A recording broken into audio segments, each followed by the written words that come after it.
Good morning and welcome to World News here on TVP World. I'm your host, Dnipro. U.S. Secretary of State Marco Rubio and Special Envoy Steve Witkoff are in Paris for crucial talks with European leaders about the ongoing conflict in Ukraine. Now, their visit comes as the 30-day ceasefire agreement between Russia and Ukraine, which was supposed to temporarily halt attacks on energy infrastructure, is about to expire.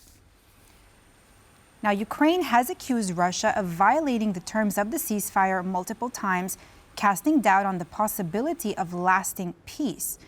Rubio and Witkoff are set to meet with French President Emmanuel Macron on Thursday to further President Donald Trump's goal of bringing an end to the war. Now, this visit follows Witkoff's recent discussions with Vladimir Putin, and while progress on a ceasefire has been elusive, Witkoff remains cautiously optimistic about the potential for a peace deal. The Paris talks are also taking place amid other high-stakes diplomatic efforts, including ongoing U.S.-Iran talks over Tehran's nuclear program. Impossible. And so what we're trying to do is be transparent. An overnight Russian drone strike killed 2 women and wounded 16 people in the Ukrainian city of Dnipro. According to the region's governor, 3 children are among the wounded. Now, according to Dnipro Mayor Boris Filatov, the attack sparked fires and caused significant damage to civilian infrastructure. 5 of the wounded were found in critical condition and are now undergoing treatment at a local hospital. The strike damaged at least 15 homes, a student house, a school, and a local food processing plant. Pictures posted to social media show a large blaze and firefighters working at the scene, as well as vehicles and buildings with smashed windows. And staying on Ukraine, President Volodymyr Zelenskyy has reiterated that Russia remains solely responsible for continuing the war. Speaking in his nightly address, Zelenskyy also spoke of the progress in negotiations with the United States over an economic partnership. We had an in-depth discussion with our diplomats about the coming weeks, possible meetings here in Europe, cooperation with the United States, and our relations with other countries, all those strong enough to truly influence diplomacy. It must be equally clear across all parts of the world that the sole reason for this war is Russia. The cause lies there, in Moscow, in the Kremlin. There is good progress from the Ukrainian government team working with the US on the economic partnership agreement. First Deputy Prime Minister Sviridенko gave a report today on that. The core legal elements are almost finalized, and if things continue to move at the same pace and constructively, the agreement will yield economic benefits for both our countries, for Ukraine and the United States.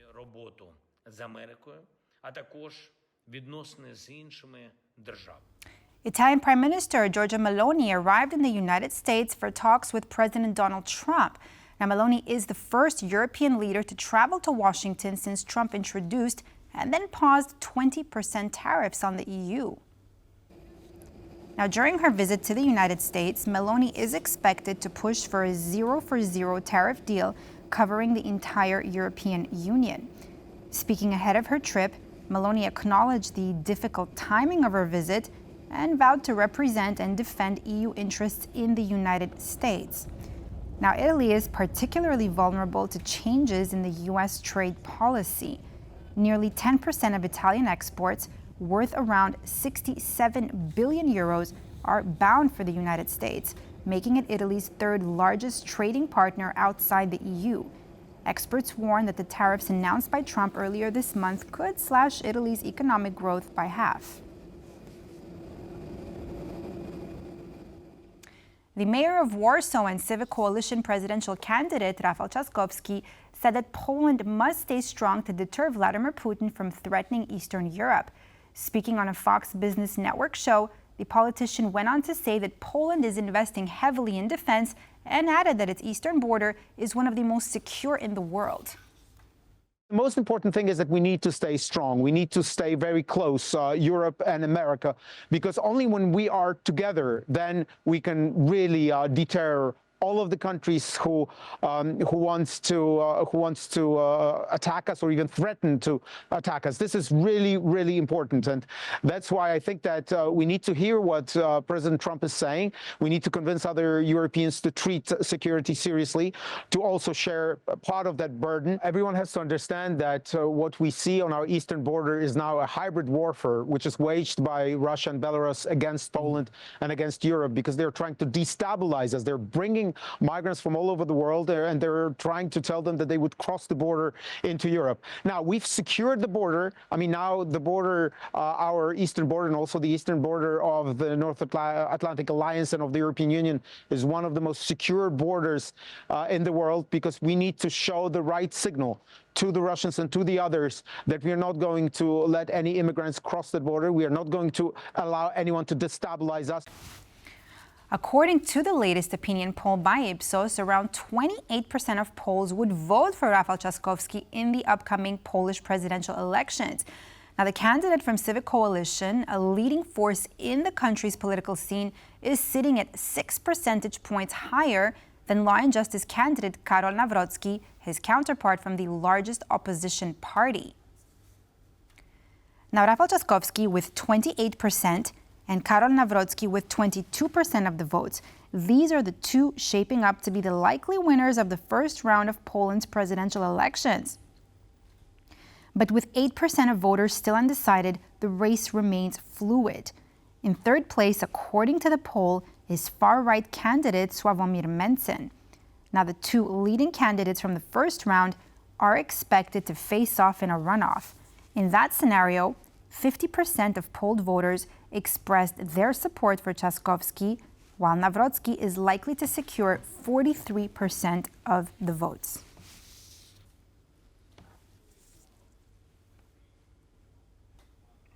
Polish Digital Affairs Minister Krzysztof Gawrowski has warned that Russian and Belarusian adversaries are active in Poland and that the country is effectively engaged in a cyber war with Moscow. Our reporter Ovidiusz Niceja attended a conference on Polish cybersecurity in Warsaw and reports on the country's cyber preparedness ahead of the presidential elections next month. The Polish Minister of Digital Affairs has no doubt Poland is at cyber war. There are no Russian tanks rolling through the Polish streets and no Russian planes flying over Poland.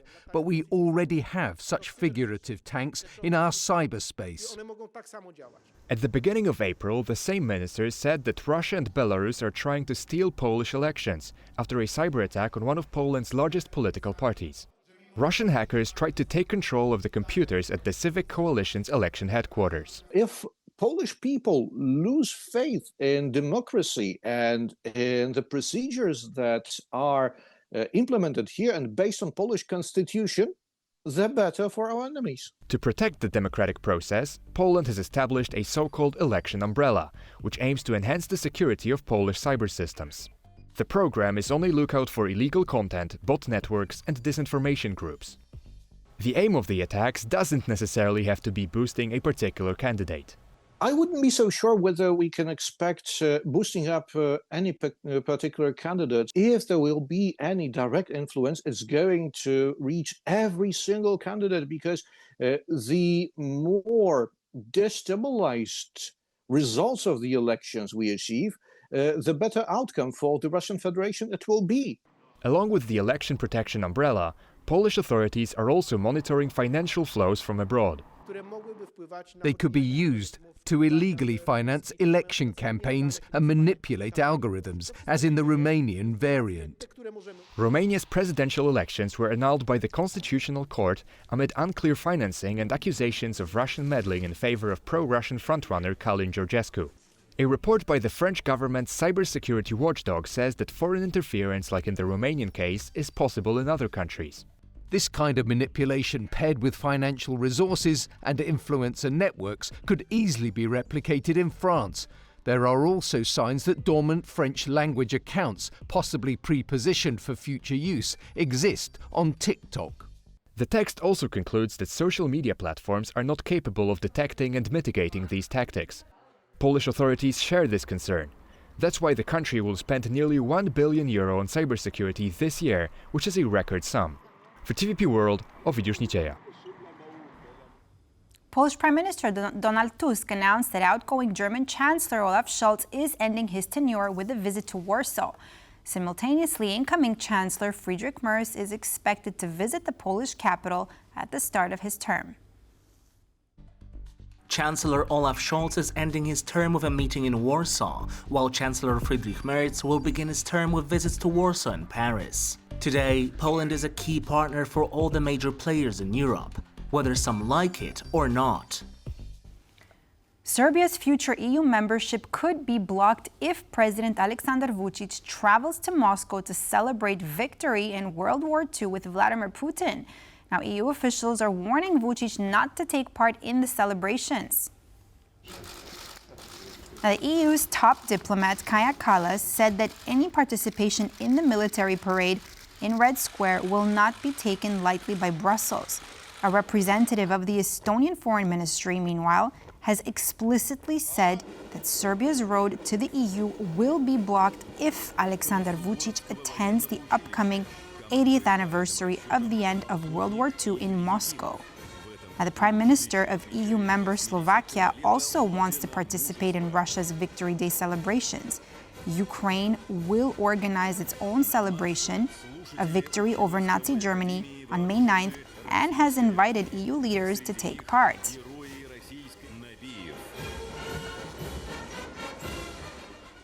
It's not about enlargement, it's about consolidation of Europe and the EU, said former Croatian President Kolinda Grabar-Kitarović in an interview with Adam Yasser on TVP World's On the Record.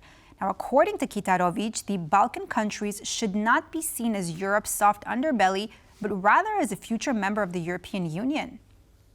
I would really not call the Balkans as the soft underbelly of Europe. It is part of Europe. It is hopefully a future part of the European Union. It's not about enlargement. It's about consolidation of Europe and the European Union. And this is an integral part of it. And it should be treated like that. I believe that the way forward is to really pay attention to what goes on. I think that we do have the preconditions. Secretary General of NATO, Mark Rutte, visited Sarajevo just recently, and he said this is not 1992. We have international presence, we have NATO presence, so anyone who wants to stir trouble, who wants another conflict should be aware of that the international community will react. And I really do hope that is true, that we react quickly enough to stop any problems from turning into conflicts. Now, to hear more about the future of the Balkans, do visit our YouTube channel, where you'll find the latest episode of On the Record. The Latvian parliament has approved the country's withdrawal from the Ottawa Convention, effectively lifting the country's ban on the use of anti-personnel mines. Now, in Wednesday's vote, a crushing majority of lawmakers supported the decision, citing the need to strengthen the country's deterrence capabilities. The decision to leave the convention aligns with the Baltic states' joint statement issued in early March, recommending withdrawal from the treaty amid the war in Ukraine. Now, Poland and Finland have also expressed their willingness to pull out of the Landmine Convention. The country's intention to quit the treaty attracted all-around criticism from human rights organizations.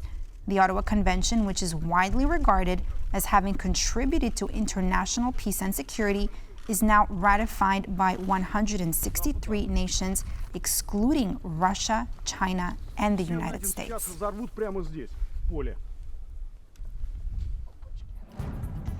And that completes this edition of World News here on TVP World. I'm Diana Skye. Thanks for watching, and stay with us for more news and features.